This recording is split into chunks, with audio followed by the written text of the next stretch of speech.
everyone, welcome back to another Sounds from the Apartment video. I know, it's very weird to see me in the car having like an introduction for this video. Yeah, it is what it is. I didn't mean to actually have 4 different parts for this review, but when you talk for 78 minutes straight for a review, it's a bit weird, so you need to break it down to pieces. So yeah, this is like the 3rd part of the review for the AXR4 from Steinberg, and in this part we're going to be looking at the plugins, the stock plugins that come with the AXR4 interface, and the emulation from Ruper Neve, the silk texture, which is, the blue modes. So without any further comments, let's dive into the actual video. Enjoy, and we'll talk in a bit. So we're back in Cubase, and we've got this little arrangement here. So you can see we've got like a kick, a snare, hi-hat, overhead left and overhead right, and a bass, an electric bass.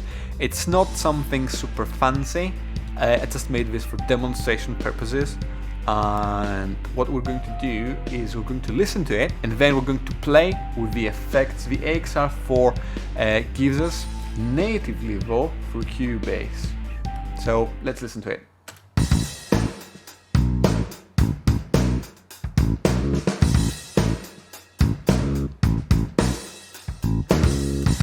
Like I said, nothing special, just for demonstrating purposes.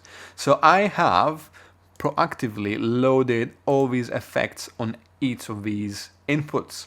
So if I go into the electric bass and let's say I put it on a loop, right? So this is now playing. I can open this first insert here, which is the morphing channel strip. Right, so I'll just remove this from bypass. You can see it has some settings on it already. So what I'm going to do is I'm going to just load the preset to start with. So I'll load the color preset, and I think that's actually quite interesting now what it does already. So you've got the compressor here, you've got very quick attack, very quick release and erasure, knee, and then you've got sidechain if you want to use it, and then you've got drive, but we don't want that much drive really.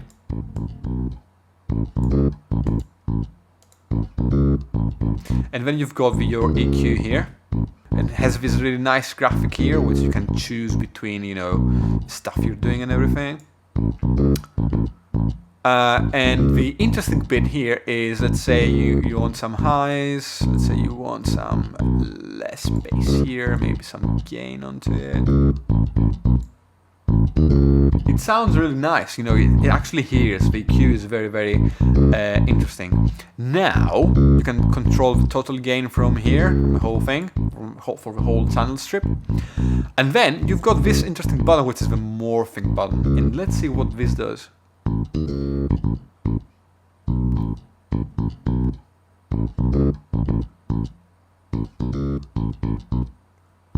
So the morphing button randomly is actually changing the settings of the compressor and the EQ, and as you can see, it doesn't only affect values that have to do with gain or frequency, but also with the knee and the sidechain, and it can create different kind of sounds. So if I tend to drive a bit up,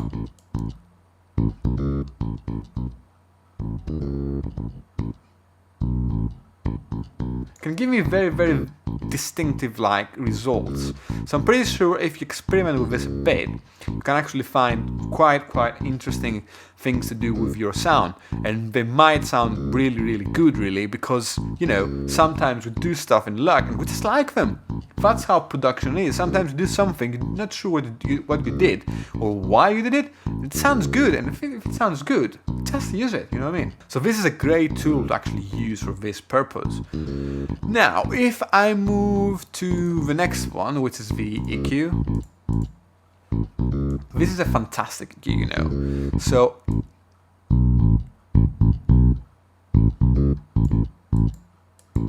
I can change actually its slope here, or its mode, frequency, gain, and this is the bypass of the band. I can also have it on a clean mode if I want to. And the interesting thing about this EQ, what I like actually, is that it's quite easy to listen to its changes. So even if I put something right here up, let's say 110, and I boost it like 2 dBs, you can actually listen to it. It's there.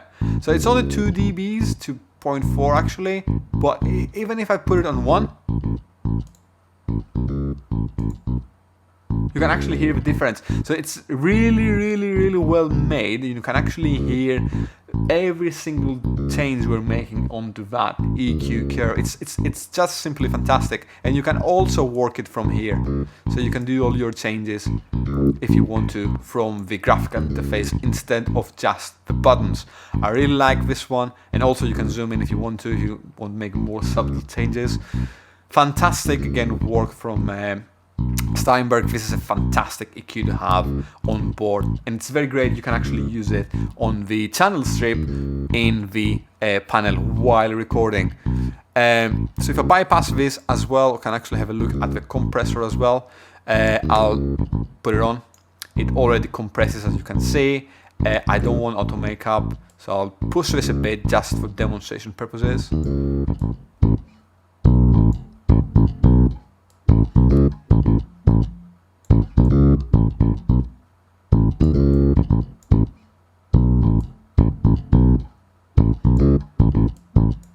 So you can make very nice and punchy sound bass, and if you combine this with the EQ we saw earlier, you can actually realize how great these two tools can sound. And obviously now I'm not mixing, but I'm just demonstrating this incredible like plugins to you. So the other thing I want to show you is I've done some weird stuff here at the snare. So if I solo the snare for once, and let's go back into the morphing stuff. Listen to this. That's the actual snare. And this is morphed. Then you can put the EQ on top of it. And then let's say we want to have compressor as well on it. So if I bypass everything, I've got a simple snare. If I put everything on, I've got a morphed snare with very high frequencies and very compressed sound that actually combined with a very long reverb, for example, make some kind of a serious effect in a mix. I might not use it as a primary snare, but at least I can use it as an effects, and that actually adds something to my mix, and that's something I did just by using these 3 plugins. So it's very great to have it. So let's hear this in context as well.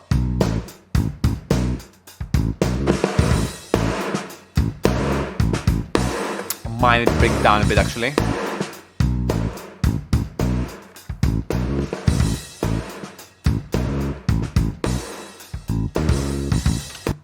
Nice!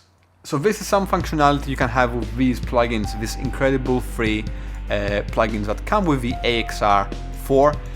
So what I'm going to do now is I'm going to very quickly swap projects and show you how the Silk module works.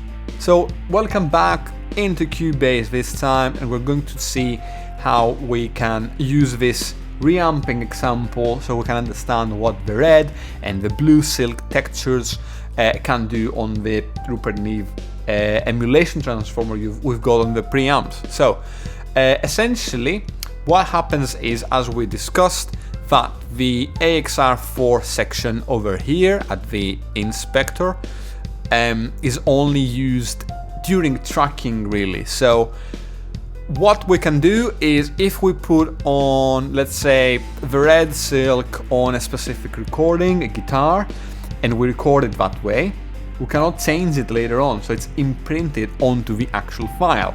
And any changes we do later on, it won't affect our already recorded signal, which makes sense. And the same obviously comes with the inserts. If we want to record them onto the file, that's fine, but we can also skip them if we don't want them. But essentially, in this case, we didn't do that. So we recorded a DI signal, again, badly played by me, but essentially it is a signal that didn't have any silk emulation on top of it, neither blue or red. And so what we're going to do is we're going to route this signal out from the AXR4 on its 3rd line out as a mono signal, and then we're going to feed it into the Kemper amp. Now the Kemper amp, although it gets a mono input, it provides a stereo output, so we've got 2 channels there, which are going into a custom panel I made, which is the front of the rack, and then with little patch cables, I'm plugging that into inputs 3 and 4 on the AXR. These inputs, if we go back into the panel, I'll show you later, they're linked together, so I can actually manage them together as one single input, and they return down here on this channel. Now we are going to change this Kemper sound as well, so I can show you how the blue and the red silk are actually affecting the sounds. So this recording, specifically this guitar, is quite rich in low mid frequencies.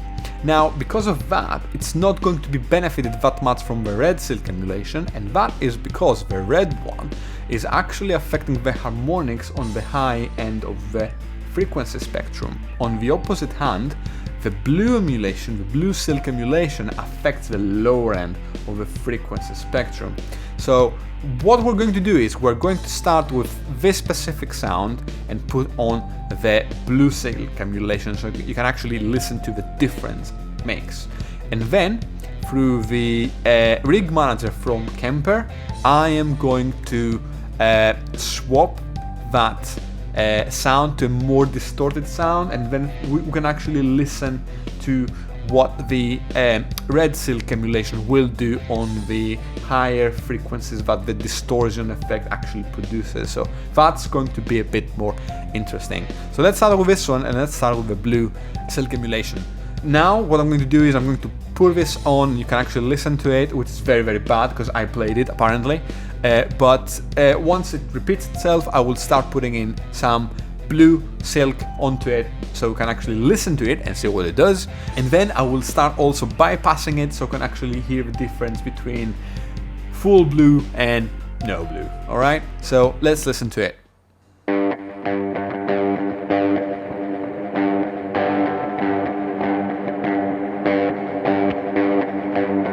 Very bad recording. Anyway, it's just for demonstration purposes. Anyway, I'll start adding the blue emulation now, okay?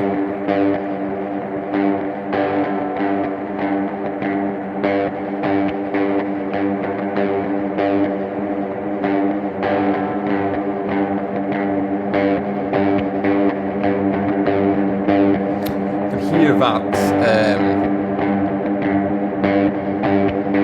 You can actually hear that harmonic increase on the lower frequencies. So I'll bypass it now.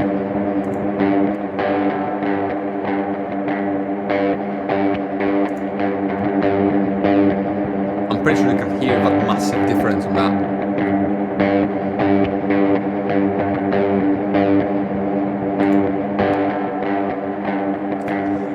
So yeah, this is pretty much what you can do with, oh, that delay, it's infinite.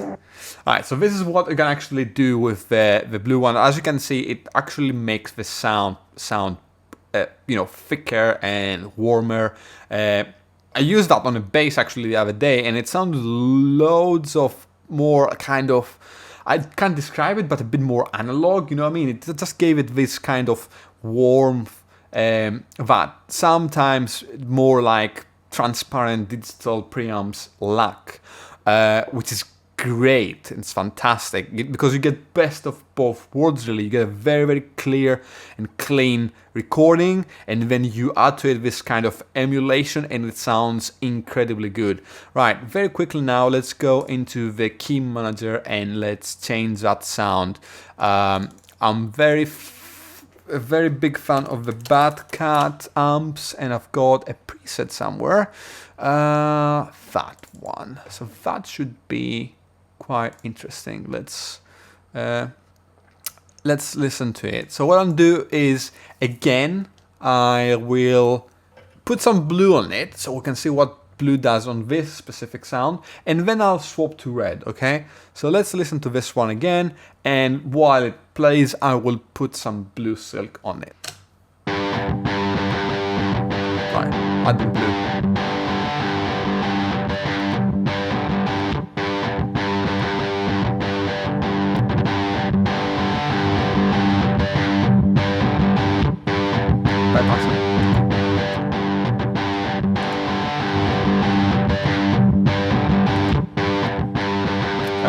the bass frequencies, the boost. Alright, so I'll turn this down, swap to red, and now I'll start adding red.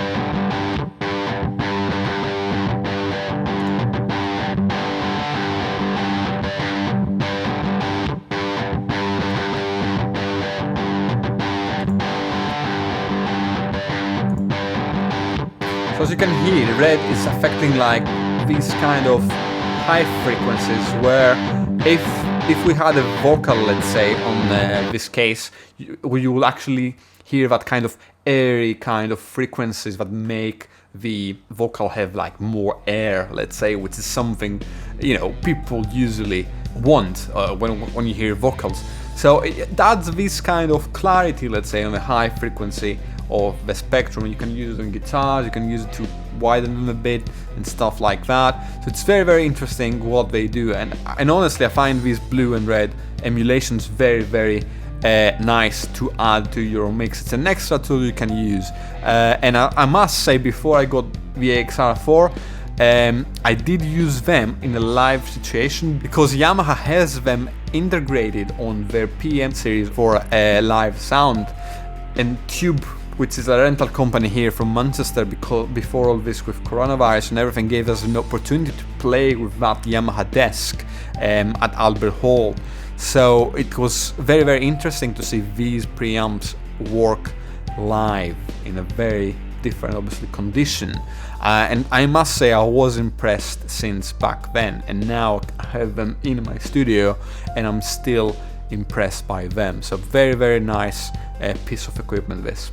Alright, so I've reached to my destination and you should have watched the video by now, so I hope you enjoyed this overview of the DSP plugins we can find in the AXR4 interface and the Silk emulation from Ruper Neve. So this is the end of the third part for the AXR4 review, and soon we're going to have a fourth and final part of this review series out there. It's going to discuss about all the settings within the panel, what they can do and what extra functionality we can get from this specific interface. Until I see you again, have a great time, take care, make loads of music, and of course if you haven't taken part to our giveaway, make sure you do. Of course, don't forget to support us on the social media channels we've got on Facebook, Instagram, Patreon. YouTube is very important as well because you can do silly stuff like having a custom channel name if you've got like more than a specific number of subscribers. So make sure you subscribe to our YouTube channel if you enjoy this content, and also hit the like button below. That's it for me today. Enjoy the rest of your week,